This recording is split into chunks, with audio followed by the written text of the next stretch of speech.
ये friends class 9th maths chapter 9 exercise 9.3 का question number 2 solve करते हैं। क्वेश्चन नंबर 2 में हमको कहा गया है कोड of a circle is equal to the radius of the circle. Means एक की सर्किल है, उस सर्कल का कोड उस सर्कल की रेडियस के इक्वल है। Find the angle subtended by the कोड at a point on the minor arc and also at a point on the major arc. तो हमने क्या किया, एक सर्कल बना लिया है, सर्कल में कोड बना लिया हमने ए बी। अब इस ए बी कोड ने इस पूरे सर्कल को 2 पार्ट्स में डिवाइड कर दिया। एक बनी मेजर आर्क जो कि ए डी बी है, ये वाली मेजर आर्क हो गई, एंड माइनर आर्क बनी हमारी ए सी बी, ये माइनर आर्क है। तो हमें फाइंड आउट करना है कि मेजर आर्क पे जो हमने डी पॉइंट लिया है, एंगल ए डी बी कितना बनेगा, एंड माइनर आर्क जो हमारी ए सी बी है, इस सी पॉइंट को मिलाते हुए ये एंगल ए सी बी कितना बनेगा। ये हमसे क्वेश्चन में पूछा गया है, तो इस क्वेश्चन को सॉल्व करते हैं। क्योंकि हमें गिवन क्या है कि इसकी जो रेडियस है ना, सर्कल की रेडियस कोड के इक्वल है, तो सर्कल की रेडियस ओ ए है एंड ओ बी भी है, एंड ए बी कोड हो गई इसकी, तो O A equal to A B equal to O B हम बोल सकते हैं। तो लिखेंगे given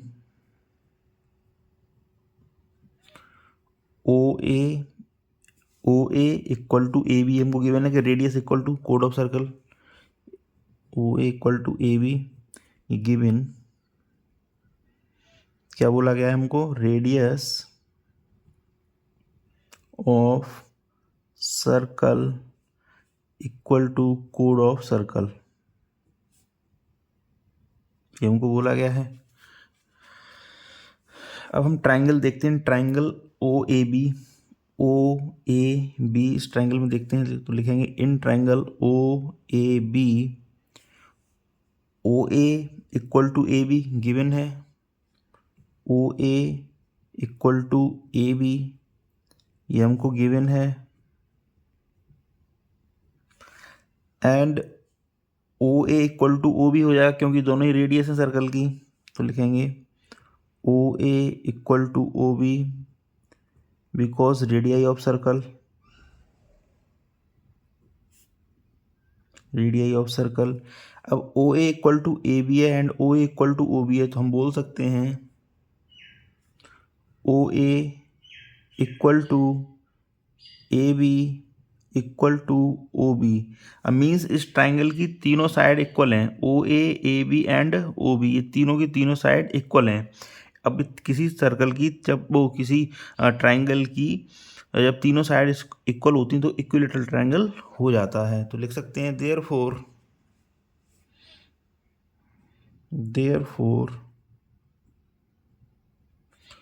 triangle O A B is an equilateral triangle.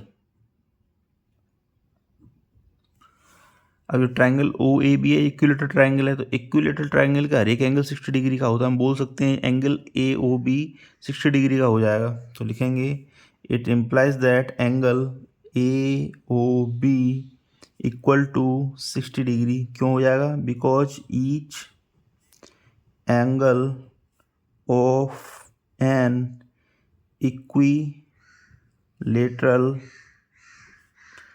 Triangle is 60 degree. क्योंकि ये इक्विलेटरल ट्राइंगल है और इक्विलेटरल ट्राइंगल का सभी इंटरनल एंगल 60 डिग्री के हो जाते हैं। तो ये वाला भी 60 का है, ये 60 का, तो ये वाला भी 60 का हो जाएगा। तो हमें सेंटर वाला एंगल ही लेना है क्योंकि हम सेंटर वाले एंगल से ही फाइंड आउट करेंगे अदर एंगल्स को। अब जो सेंटर पे जो एंगल बन रहा है ना, ये वाला जो एंगल बन रहा है वो 60 डिग्री का बन रहा है। तो हम जानते हैं सेंटर पे बनने वाला एंगल डबल होता है सर्कल के अदर पार्ट से बने हुए एंगल का। अगर ये 60 है इट मीन्स ये 30 हो जाना चाहिए। तो हम लिख सकते हैं angle A O B equal to twice of angle A D B. Theorem है ये कि सेंटर पे बनने वाला एंगल डबल होता है सर्कल के अदर पार्ट पे बनने वाले सेंटर की। तो इसी कोड ए बी ने सर्कल के सेंटर पे एंगल बनाया और इसी कोड ए बी बना रही है ये अदर पॉइंट पे। तो ये वाला एंगल डबल है, तो हम इसको बोल सकते हैं क्यों डबल है, थ्योरम है इसका। थ्योरम क्या है, लिख देते हैं the angle subtended by an arc at the center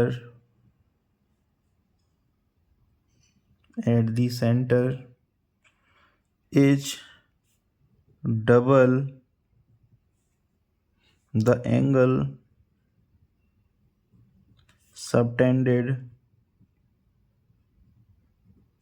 by it at any point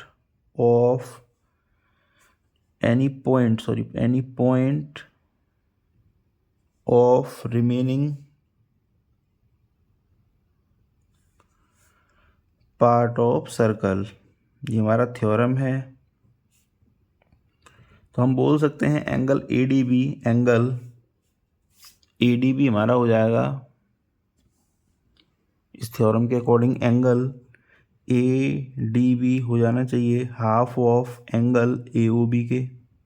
and AOB हमें पता है 60 डिग्री है, तो हम बोल सकते हैं angle ADB equal to half of angle 60 degree. It implies that angle ADB equal to 30 degree. यहाँ से एंगल ADB हमने निकाल लिया 30 डिग्री। तो हमें मेजर आर्क पे बना एंगल तो फाइंड आउट कर लिया हमने एंगल ADB। अब हमें माइनर आर्क पे बना हुआ एंगल और फाइंड आउट करना है, एंगल ACB फाइंड आउट करना है। तो अब हम देख सकते हैं कि ACBD एक साइक्लिक क्वाड्रिलेटरल है। ACBD एक क्या है? साइक्लिक क्वाड्रिलेटरल है। तो साइक्लिक क्वाड्रिलेटरल होने की कंडीशन क्या होती है कि साइक्लिक क्वाड्रिलेटरल के हर एक वर्टेक्स सर्कल पर ही सिचुएटेड होते हैं। जैसे A भी सर्कल पर है, C भी सर्कल पर है, B भी सर्कल पर है एंड D भी सर्कल पर है। इट मीन्स ACBD क्या है? साइक्लिक क्वाड्रिलेटरल है। तो लिखेंगे हम because ACBD is a cyclic quadrilateral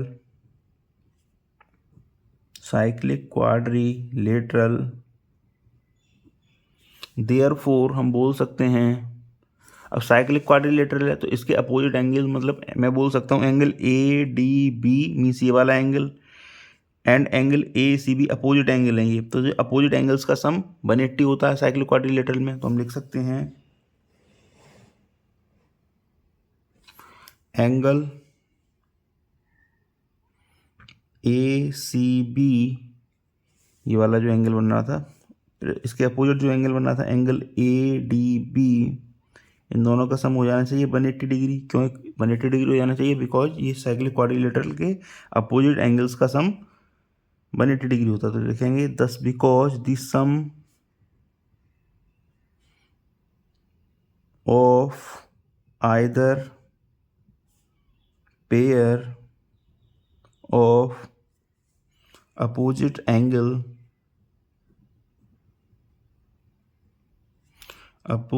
angles of a cyclic quadrilateral is 180 degree. तो यहाँ से हमें ADB पता है कि ADB पता है 30 डिग्री है, तो ACB निकाल लेंगे यहाँ से। तो यहाँ से आ जाएगा angle ACB plus 30 degree equal to 180 degree. And यहाँ से ACB हम लिख सकते हैं एंगल ACB इक्वल टू 180, 30 तक चले जाएंगे -30 एंड फाइनल आंसर हमारा आ जाएगा angle ACB equal to 150 degree. तो यहाँ से हम बता सकते हैं जो माइनर आर्क थी, माइनर आर्क ACB पे बना एंगल 150 डिग्री है एंड मेजर आर्क पे बना एंगल 30 डिग्री है। अच्छा, ACBD क्या था? एक साइक्लिक क्वाड्रिलेटरल था एंड साइक्लिक क्वाड्रिलेटरल के अपोजिट एंगल्स का सम 180 डिग्री होता है। तो अगर ये वाला एंगल 30 डिग्री है तो ये वाला एंगल 150 हो जाएगा, क्योंकि साइक्लिक क्वाड्रिलेटरल के अपोजिट एंगल्स का सम 180 डिग्री होता है। ये 30 हो गया तो ये 150 हो गया। यही थ्योरम का हमने यूज़ किया था लास्ट में। तो thank you very much for watching.